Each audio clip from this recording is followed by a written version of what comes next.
My name is Roberto Tijerina. I come from Mexico and I did my MBA in Rotterdam School of Management in the Netherlands. Before doing my MBA, I was working in Mexico. I was working in retail, more specific in convenience stores. So for those who don't know what a convenience store is, the easiest way to think about it is a 7-Eleven. So let's say I was working for the Mexican 7-Eleven. It's a huge company. It's the biggest convenience store in Mexico, and it's also expanding in Latin America. So it was quite interesting for me to see that growth side of the company. I worked for 4 years in strategy-related positions. So I wanted to expand my knowledge in strategy and have like a proper education in strategy. So I first looked at a master's focus in strategic management. So I applied to a few, I got accepted, but then I started realizing that maybe this type of master's wasn't up to the level that I wanted. So I started looking for different options, and then that's where I started looking for an MBA. So I realized that an MBA, at least from where I was coming, was, even though it wasn't perfectly focused on strategy, it kind of, for strategy, you kind of need to know everything that is related to a company and everything that is working around the company.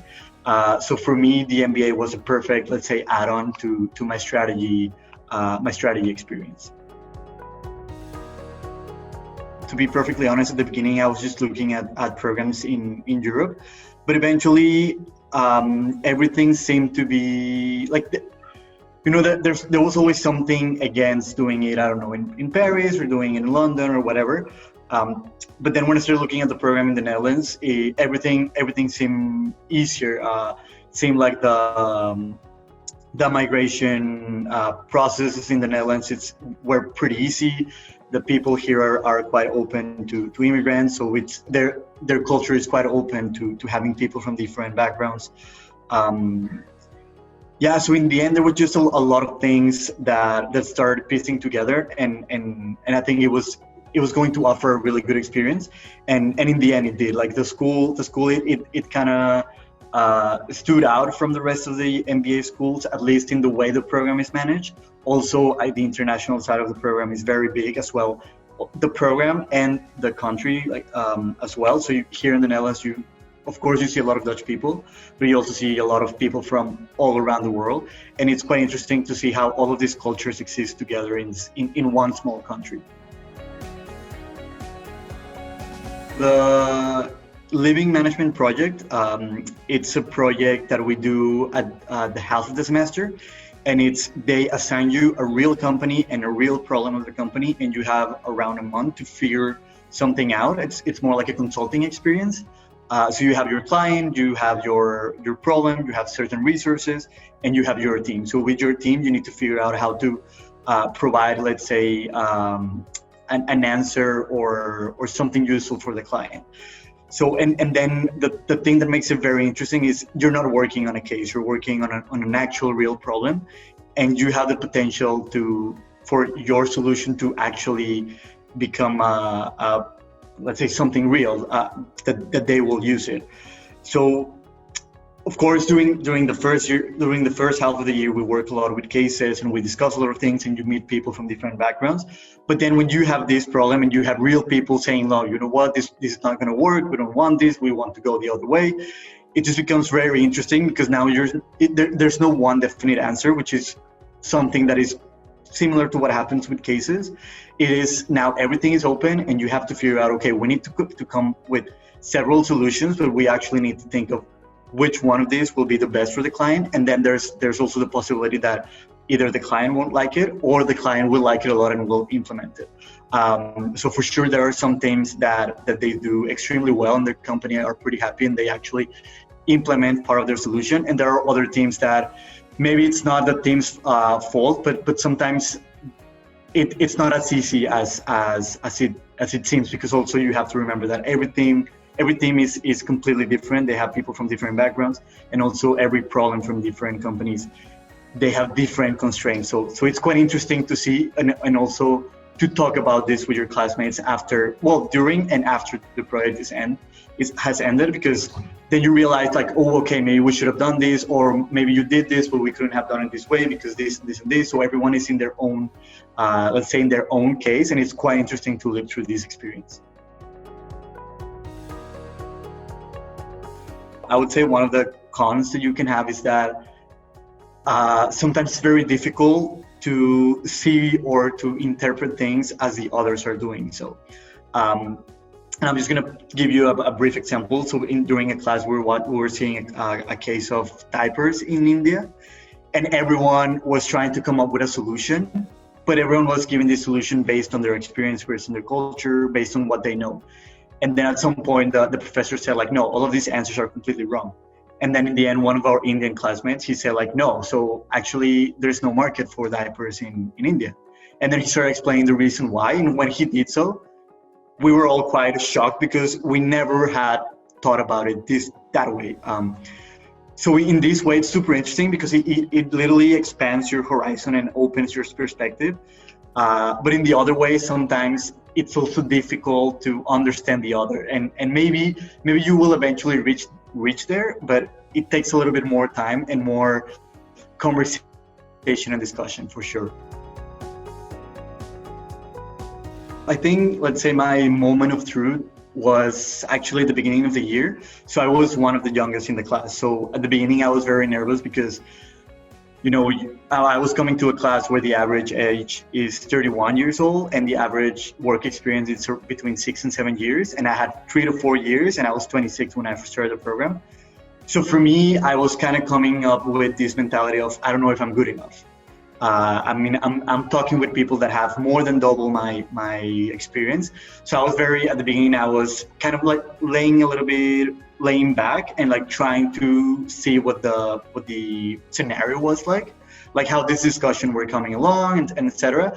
But then I realized, no, like actually, even though maybe, of course, they have some things to add of value to the class, I also had my things to add. And I slowly but surely I started participating a little bit more, and then during the case discussions, maybe I started like raising or giving my opinion a little bit more. Of course, sometimes I had to take a step back and also hear what other people had to say.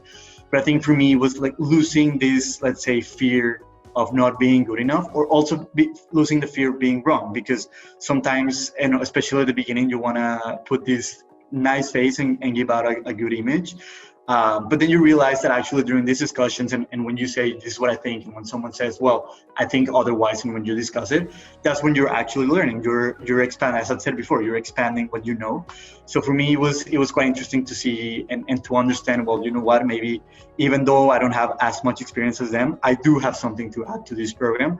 And the years of experience or the years of age don't actually make a difference. It's the way you think and all of your background. That's what actually will make a difference to this program.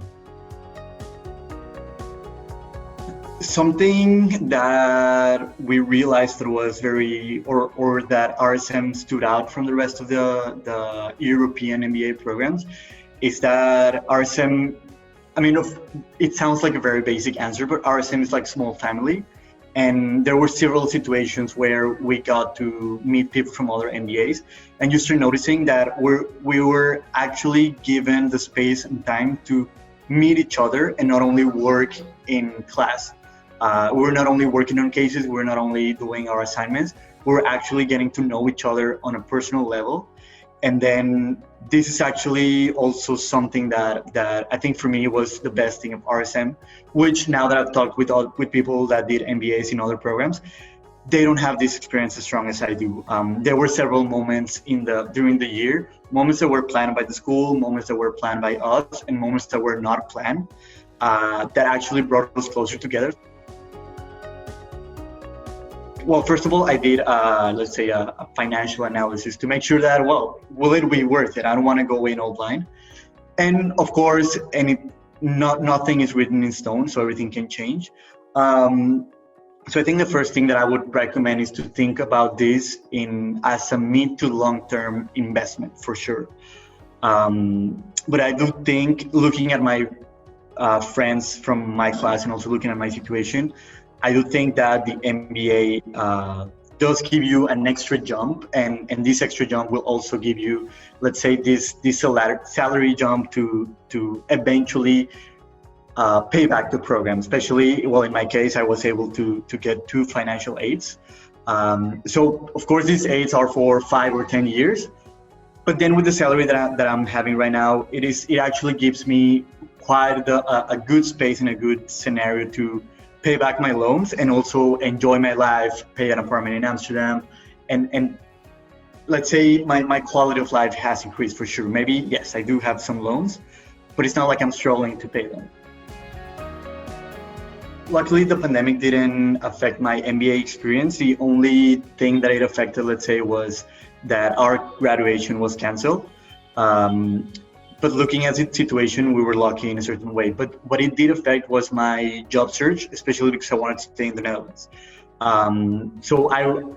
To tell you briefly what happened, I was applying to a few jobs and I had several processes going on. When the pandemic started, all of these processes were canceled, and it kind of gave me, well, it did freak me out for a little bit. So luckily, also the school has a career center that helps you understand what's going on and coach you through what you're going through. So we got a lot of support from them, and that actually helped me to continue applying for jobs, realizing, okay, given the current situation, maybe this is the path that I should go, or this is what I should try, or this is the kind of company that I should apply to. I did have to, let's say, make a bigger effort than I initially wanted to or intended to. But in the end, I think luckily the Netherlands wasn't, at least the economy wasn't hit so bad. So that allowed for me to eventually get a job, and also a few of my other classmates. Both here in the Netherlands and also back in Mexico, having an MBA gave me, let's say, a better profile, or made me more attractive candidate to certain positions, and also the experience of the people that I met here, living in Amsterdam, living in the Netherlands. I think that's an experience that there was no way that I could have gotten without the MBA.